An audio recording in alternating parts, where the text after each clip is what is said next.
Last night, my husband woke me up at around 11:50 to tell me that someone has been knocking on our door and ringing our apartment doorbell for about 10 minutes on and off. He woke me so I could possibly ID the person. Once I looked out our upstairs apartment window, I saw the man walking to his car in our apartment parking lot, across the street from our unit. He was wearing blue jeans and a gray t-shirt.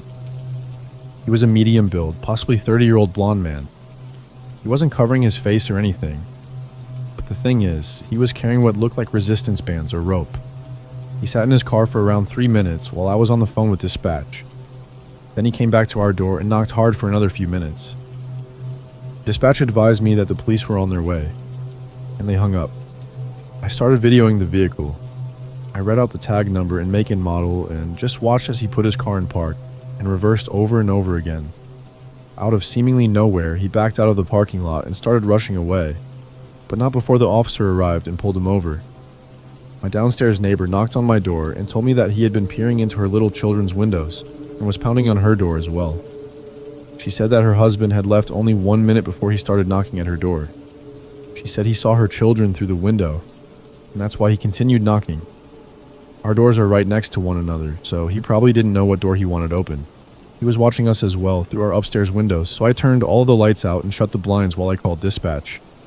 The police never contacted us for a statement. I've reached out to the dispatch about an update, and I'm waiting to see if any action was taken. We're keeping our eyes peeled to see if he's been following us. I'm replacing my porch light bulbs with motion detectors and putting bars in our window and door tracks. My neighbor and our families are panicked, to say the least. He was outside for about 25 or 30 minutes. I am trained in firearm usage and now live in a state where I can open carry, and the background check is really quick. We are going this weekend to get a firearm. My husband will be taking some classes as he came from somewhere where owning a gun is illegal, so he's never handled one. I am still waiting on a call from the responding officer. I have his badge number and name, so if they don't reach out to me today or tonight, I will call the substation. If they didn't do anything, I will go ahead and make a suspicious person case for the paper trail. We had no odd encounters last night. However, while I was looking at the video I took, I remembered that car. I was walking my dog at 8 p.m. a week ago for him to pee, and this car was driving really slowly through the parking lot and parked a few spots down from where I was letting my dog sniff. They just sat there with the car running. When I tell you my ears started ringing and I got an awful feeling, I'm not joking. I turned around and went home, didn't give my dog the chance to pee, and shut every door and window. I think this man has been staking out our apartment building, me and my neighbors. I think he wanted to get in where those children are. I'll update more when I have new information. It's been a week since the incident. I called dispatch today because I never received a follow-up from the responding officer. A sergeant from the PD called me back to give me more information. He said that they pulled over the man, ran him to make sure there were no warrants, and asked him what he was doing. He told the officer that he was meeting up with an acquaintance.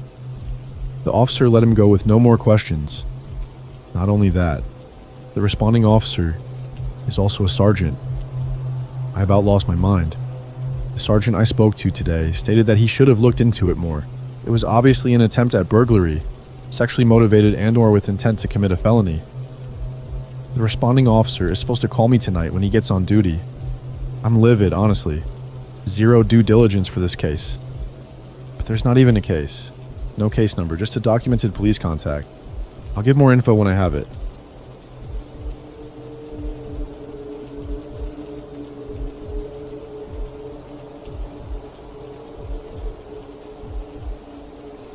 The story I'm about to tell you happened yesterday night. I live in Nantes, West France. I'm quite a petite girl, and I avoid confrontation whenever I can. Since I can remember, I have developed a strong sense of intuition. I try to avoid people who make me anxious. It helped me survive dangerous situations and prevent one kidnapping, but that's not the story. Yesterday, I visited a very close friend of mine. A few days ago, she broke her leg, so I decided to cheer her up by giving her a few gifts. The atmosphere was delightful that I didn't notice when it got dark outside. Despite the late hour, I decided to go home. I said goodbye to my friend and left her apartment. I was about 40 minutes from home, but I walked this distance many times without any problems, so I thought it would be the same this time. Oh, how wrong I was. Less than 5 minutes passed, and I just felt it was going to be hell. I was approaching one of the many bridges in our city. I didn't see anyone around. I thought my senses were playing a trick on me. This happened before. so I kept going. About 20 meters ahead of me, I heard a conversation and a chuckle. I turned my head slightly and saw 3 men walking towards me. I felt a cold sweat on my back, but it was too late to turn back. I didn't want to show them that I was afraid. I know this type of behavior provokes more harassment. I kept walking, but turned the music down. I kept my headphones on because I didn't want them to discover my suspicions. I heard their footsteps behind my back. They were speaking in a different language, so I couldn't understand what they were saying. I was already on the bridge when they caught up with me. As I said, I'm a petite girl. They were over 180 centimeters tall. They surrounded me. I had no choice but to go ahead. A shudder ran through my body. I didn't know what they wanted or what they were saying, but I felt that I was in danger. They kept talking to me. They leaned over me and whispered something into my ears. And they laughed. This sound will haunt me for the rest of my life. At one point they noticed I was doing my best to ignore them. And then the worst began. They started making animal noises. Although it may seem strange or even humorous to others, I found it terrifying. They howled, growled, whistled, and kissed the air loudly. They did these things very close to my face. I was desperate, but where would I go? I was on the bridge. If I were to jump into the water, if I was lucky, break both of my legs. Those 2 minutes to cross the bridge felt like an eternity for me. When we got to the end of the bridge, I was sweaty, close to tears. I thought I was going to throw up. My trembling seemed to amuse them even more. And then a miracle happened. Someone called my name. Very loud. I looked up and saw someone approaching us. He was a very tall man, several years older than me. But I didn't know him. I had no idea who he was or how he knew my name. But it didn't matter at the time. I felt he was my guardian angel. He came over to us and was staring furiously at the 3 strangers. I didn't see their faces, but they fell silent. "What are you doing to my girlfriend?" he asked, still frowning at them. He stretched out his hand in my direction, never taking his eyes off them. "Come on, sweetheart." I did not wait. I didn't know who he was or why he was helping me, but I didn't care. I gripped his hand tightly and almost nestled against his shoulder. My heart was beating fast and loud, but I was so thankful that he came to help me. 3 strangers and my savior exchanged glances. They were silent. I was starting to panic that they would attack him because he was there alone, and I wouldn't have the strength to help him if they did. But it didn't happen. I could almost hear them grinding their teeth as they muttered something. My savior held my hand tightly and watched them. They turned around and returned to the bridge. We stood in the same spot for some time. He looked at me and smiled, and at that moment my body gave up. I started shaking uncontrollably and I almost drowned in my own tears. He did not utter a word. Rather, he simply held my hand and allowed me to calm down. After a long moment, he offered to take me home. We walked slowly and talked about various things. Actually, he was talking all the time. I was just nodding. I discovered that he was strolling along the bridge and took in the entire scene. He decided to react and help me if it turned out that his assumptions were correct. I asked him how he knew me and how he knew my name. He looked surprised, then smiled and said he didn't know my name. He used this name because it's one of the most popular in our country. When we got home, I was still shaky but happy.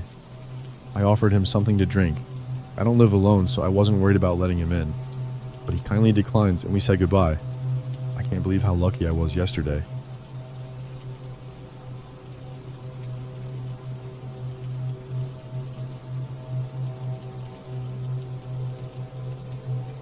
I moved around a lot as a kid. For a small chunk of my life, I lived in what at the time was considered the most dangerous neighborhood in NYC, in the projects. My family was struggling financially, and I vividly recall the infestation of cockroaches in our apartment. We had just a mattress or 2 on the floor. I'm not sure if I've been surrounded by irresponsible adults for most of my life, but I found myself in numerous precarious situations. I know that my parents' actions were blatantly negligent. For example, my school bus was a van with the letters bus skied onto it. Every morning I'd get in there with 3 other kids. The driver had a rough demeanor, and the floor was always littered with empty beer bottles. Well, since I moved around a lot, I often ended up making friends with the kids from my apartment building rather than my school. I occupied my free time with various amusing activities. I'd feed pigeons off the balcony. I fed the pigeons so much that they would simply return to the balcony and the surrounding balconies, where they would relax in the morning, anticipating my arrival. Bird poo would just rain down below, pissing off all the other residents in the building. I also would host paper bag puppet shows and invite all the kids to watch them on the staircase. I was a bit of a nuisance. I simply had too much energy for my physical stature. Through organizing these events, I had the opportunity to meet a significant number of parents. So one night, as I'm wrapping up one of my spectacular puppet shows, a lady who lived on the top floor of the building approaches me. She asked me if I could babysit her kid on that Friday night. I'm 9 years old at the time, by the way. Her kid, Emily, is 5. I'm not sure why this woman asked me because I was clearly, very ostentatiously being a child. I answer in the affirmative simply because it seems like the right decision. I bring this up to my mother, seeking her permission, and she readily agrees. The idea is that since we live on the bottom floor, there's little to go wrong. I should also mention that I have an older brother. He was 14 at the time. So Friday rolls around. I'm over at this lady's place with Emily. Her parents have just left 30 minutes prior. We're frantically tearing apart the apartment. I still have way too much energy. That's when I hear 3 knocks. I run over to the door. I should have checked the peephole, but I'm simply too short. At this point in my life, no one has told me to never open the door for a stranger. So I open it. On the other side stands a man. He's very tall, has a mustache, and looks like he's in his 40s. I ask him what he wants. He says that he's a friend of Sam's, Emily's father, and he was coming by to say hi. I inform him that Sam, who is Emily's father's friend, is not present. He tells me that it's not a problem, that Sam had told him he's coming home soon, and to wait right here.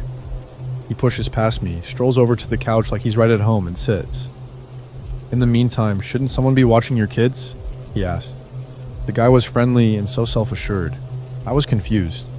I was unfamiliar with Emily's family and had no idea who their close friends were. I knew nothing. Maybe this guy came over here all the time. Emily didn't seem to have any strong reaction, so I just figured everything was okay. Maybe Sam really was coming home. Perhaps they forgot something, or there was something important to talk to this guy about. This guy knew his name after all. We're all sitting on the couch, and he's talking to us about his favorite things, his favorite color, his favorite food, and so on. It's been about 20 minutes. No Sam. This guy is becoming increasingly comfortable with Emily's body. At one point, Emily was trying to avoid him putting his arms around her. Something about the situation didn't sit right, and I could tell that she didn't really know him. Something was hanging in the air. Something was scaring that little girl. So, well, what do I do? There was no way to verify his story. Emily's parents did not leave any contact information for me. I still brush it off, since the situation still seems completely normal to my innocent eyes. We're all just talking. Nothing is going wrong technically. We even start playing tag. But then I began to notice that whenever I walked towards the entrance area, he somehow intercepted me in a friendly way. He'd glide me in the other direction, or call me over for a high five. He'd even let himself get tagged. Even though I swore to be friendly and fearless, there was something about him that scared me, so I trusted that. Another 20 minutes, no Sam. I was starting to panic, but I knew that only my brother and not my parents were home. Thankfully, I remembered that this family had a phone. I had noticed it earlier while twirling around with Emily. My brother has always been fiercely protective of me. Always has been since day one. After I was born, there was none of that sibling attention jealousy stuff. He started crying day 2 because he thought I had an eye infection. I pretend that I'm tired of playing tag. They sit down, and I start singing, skipping around. At the time, I had a strong interest in acting and aspired to become an actress, a desire that bordered on obsession. For years, I would rehearse fictitious scenes at home, either alone or with others, as if I were an eccentric, hence the puppet shows. However, I excelled at concealing my emotions and adeptly performed various roles. So, I'm singing. The role of a lifetime is here. I need to figure out how to talk to my brother fast while I sing without my voice shaking. This man makes a creepy comment about my sweet voice. At the time, I didn't find it unsettling, but now it gives me a shiver. And as he reaches over to grab something that's dropped on the floor, I notice he has a pocket knife or a box cutter, something sharp. Voice shakes. My heart skips. I try not to make eye contact. Luckily, he doesn't realize, I think. I exclaim, "Oh no, I forgot to feed my hamster." I frantically spin towards the phone, which I'm sure the guy didn't notice was hidden behind a plant. I didn't have a hamster. Let me just call my brother. He'll feed her. I dial my brother as fast as I can. The man is on edge now, noticing the phone but also recognizing I've just dialed someone. The top half of his face appears to be glaring at me. while the bottom half displays a fake apprehensive smile. My brother picks up. He's annoyed, as brothers always are. He believes that I am simply playing upstairs under supervision. He knows where I am, but my mother neglected to tell him the babysitting situation. "Hello, I forgot to feed Skippy," I said. "What? What do you want?" "I've forgotten to feed Skippy. Could you please take care of her?" "Are you trying to prank call me right now, seriously?" "Can you hear me? Seriously, she'll get sick." "Cut it out," he said. "No, can you hear me now? I forgot to feed Skippy. Could you please do it for me?" At this point, he realizes I wouldn't be using his name if I really were prank calling him. The man is now holding Emily, throwing her up and down in the air. I'm losing it every time he throws her up. She's visibly not having a fantastic time. She starts crying.